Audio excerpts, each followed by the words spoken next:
Assalamualaikum warahmatullahi wabarakatuh. Halo, apa kabar pemirsa Selamat TV? Program Supaya Anda Tahu kembali hadir untuk Anda dan tentunya bersama saya Iqbal. Dan seperti biasa tentunya kita akan berbincang santai bersama narasumber yang begitu luar biasa sekali.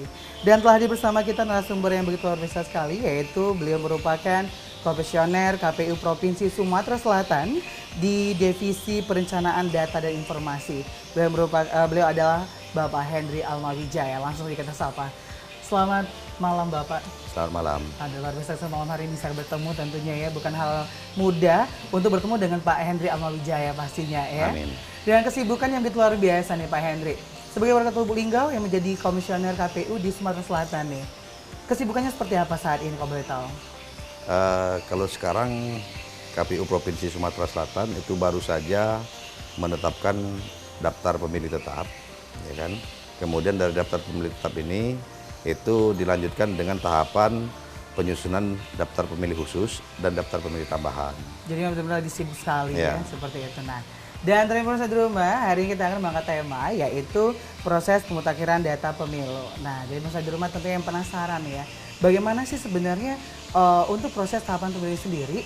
Kita akan bertanya langsung bersama Bapak Henry Wijaya. Baik, Pak Henry, kalau mau tahu nih, untuk proses pemutakhiran data pemilu nih, mungkin bisa jelaskan tahapan-tahapannya. Silakan Pak Henry.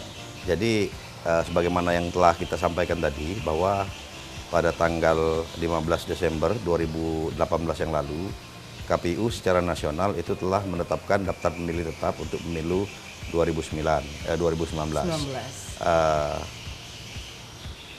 Untuk Sumatera Selatan itu jumlah pemilihnya berkisar 5.800.000-an pemilih. 5.800.000, Ya. wow banyak sekali ya.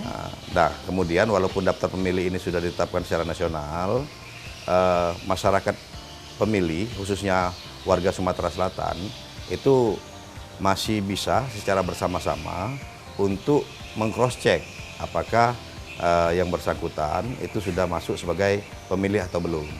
Nah, jadi kalaupun daftar pemilih ini sudah ditetapkan, warga masyarakat pemilih itu bisa melaporkan kepada KPU atau kepada petugas yang ada di bawah, itu petugas PPS di tingkat kelurahan untuk menyampaikan atau memberikan informasi bahwa belum terdaftar sebagai pemilih.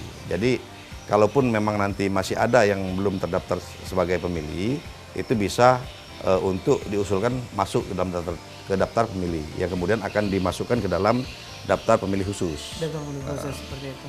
Dan apakah itu harus membawa syarat atau apa nih? Atau hanya membawa KTP saja? Jadi daftar pemilih khusus ini memang adalah daftar pemilih yang kita susun berdasarkan data pemilih yang sudah ditetapkan dan yang bersangkutan tidak masuk.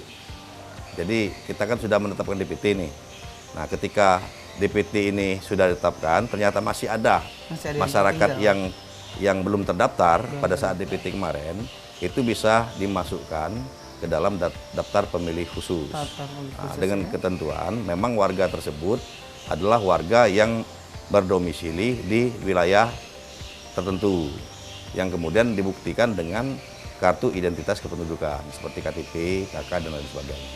Jadi kalau misalkan nih, maaf nih, mungkin banyak sekali warga ini yang mungkin KTP-nya hilang. Apakah hanya domisili atau seperti apa nih untuk pembuktiannya? Jadi kalau masyarakat itu misalnya belum terdaftar sebagai pemilih ya, kemudian dia terkendala karena KTP atau dokumen kependudukannya hilang. Itu bisa mengurus ke Dinas Kependudukan dan Catatan Sipil untuk diterbitkan KTP. KTP elektronik.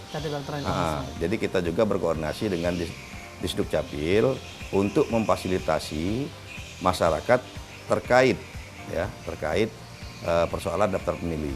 Jadi yang kita koordinasikan itu yang pertama, kan masih banyak ini, ada beberapa anggota masyarakat yang memang secara kependudukan dia tidak terdata, artinya tidak memiliki dokumen kependudukan. Nah, ini kita instruksikan kepada tingkatan penyelenggara di jajaran yang paling bawah, di tingkat PPS, untuk menelusuri kalau seandainya masih ada masyarakat yang ternyata belum terdata atau masyarakat yang belum punya identitas kependudukan, supaya dibantu untuk dilakukan perekaman dan diterbitkan KTP elektroniknya, sehingga pada saat pemilu 2019 yang akan datang dipastikan tidak ada masyarakat yang hak pilihnya tidak tersalur, gitu, seperti itu. Baik, jadi memang benar-benar untuk di 2019 ini kita memang harus memprioritaskan untuk yang namanya data ya Pak, ya, seperti itu ya. Baik. Nah, kalau untuk kategori penyandang disabilitas, ini seperti apa nih kalau boleh tahu untuk proses pemutakhiran datanya? Jadi penyandang disabilitas itu sudah juga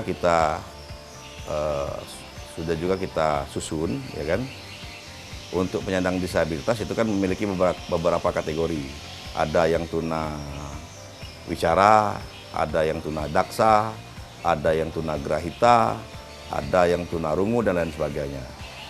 Nah, terhadap penyandang disabilitas ini, sebagai penyelenggara pemilu, KPU harus bisa memberikan akses kemudahan bagi penyandang disabilitas dalam rangka memberikan hak suaranya. Mungkin dari bentuk surat suara itu kita berikan surat suara khusus untuk para penyandang disabilitas, supaya penyandang disabilitas itu bisa menggunakan hak pilihnya secara mudah, gitu kan. Benar sekali. Jadi kita juga sangat mempermudah untuk penyandang disabilitas seperti itu Ya. ya, baik. Nah, dan tentunya masih banyak sekali pertanyaan akan saya tanya bersama Bapak Henry, dan tentunya Bapak di rumah jangan kemana-mana, tetap bersama kami hanya di Sebaiknya Anda Tahu.